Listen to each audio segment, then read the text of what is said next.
It was cracking, everybody.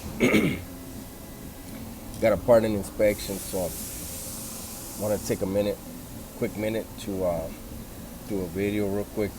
So I saw on Tuesday's live that my buddy JD had said that when we had spoke, that I had told him I might be leaving YouTube. I think I was probably not clear, so that's on me. No, I'm not gonna leave YouTube. I'm just trying to expand. The problem with YouTube for me is this. You guys know I've had my channel for a few years, and the way it is, it's probably the same for everybody, but the way it is I don't get paid until it reaches $100. Once it reaches $100, then I get paid for the month, right? And in my 2 years, a little over 2 years of having my channel going, I've been paid 2 times. Okay,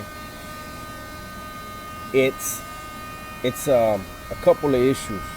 So one is I'll get up to 99, 98 bucks, and like minutes after that, I'll get knocked down to 88, 87, 86 bucks. Work right back to 98 bucks, get knocked right back down into the 80s. Okay, I don't know how YouTube's able to do that, because the ads have already run, the revenue has already been generated, and yet that money's going somewhere. It's not going to me. Okay. Also, YouTube demonetizes a lot of my videos within minutes of me posting them. Any content creator on YouTube can tell you that there's basically like a hot point, and because I'm a smaller channel, my first 24 hours is where I'm going to get the majority of my views. So when they demonetize me, a lot of times I don't even notice it, and by the time I do, even if I notice it immediately, I have to go in and manually request a review. They'll take a day or two to review, and by then my views are slowing down and not going to generate anything. Another thing is YouTube supposedly is going to give me $4 for every 1,000 views I get. Never gotten $4 for 1,000 views on YouTube. And so I was looking at podcasts, and I mean, I'm just gonna keep it real. I don't do this for the money. I do this to help, but money would help me also, right? And so I looked at the podcast, and on Anchor, I would get a minimum of $15 for 1,000 listens, right? And so I was like, well, let me just expand. And some of it came from Robert Kiyosaki. I think that's his name, the guy that wrote Rich Dad Poor Dad. He's got a lot of videos on YouTube. Basically, it's motivational to get you to think outside of what we've been taught. We've been taught to go to school and get the book smarts so that you can go into an industry and get a job and hold down that job and work for someone else.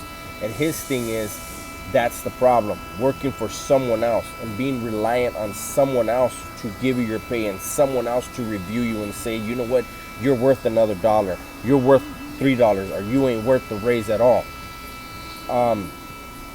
And so after hearing one of his videos recently, I was like, you know what, I'm gonna expand it, see where it goes. So I put money into this stuff and hopefully get something out of it. It's my boss. Hold up. All right, I'm back. The boss was helping the guy in the machine next to me.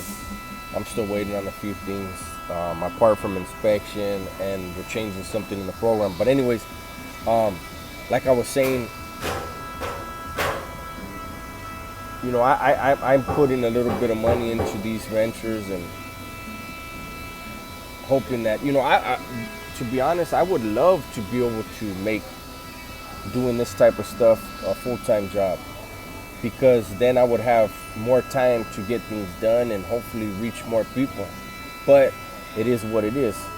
Um, Times are hard right now with the economy slowing down the way it is. Planes ain't flying, so work is, I mean, we're working, but we have contracts for days. But anyways, man, I do want to say, my podcast, you guys comment in the comment section of my videos, and it's cool to read what you guys have to say. But my podcast has voice messaging, and so far I got two, Flecha and Christian. I barely saw that today. I checked it out right now, about 10 minutes ago, and it was cool. It's cool to hear you guys' voices, man. And I'm sure it's easier than texting, than putting that message. So I appreciate that. Thank you for taking the time to do that, and thank you for listening to the podcast. I had said in my podcast that my next episode, I planned on interviewing an ex-lifer that did nearly 30 years for double homicide. That's still in the works. I also have another guy that went to the county for one thing, and the gang module wound up in the LA County, wound up catching a homicide in the county jail, getting the L. So I don't know which one of them will be first, but one of those two, I plan, my hopes would be at the latest by next Saturday or Sunday, I'll have another episode out. It'll be one of them two. And I'm reaching out to a lot of different ex-lifers. I want to give them an opportunity to share their experiences. It's open to them to whatever they want to talk about. But to me, it's important that people hear how successful these men are.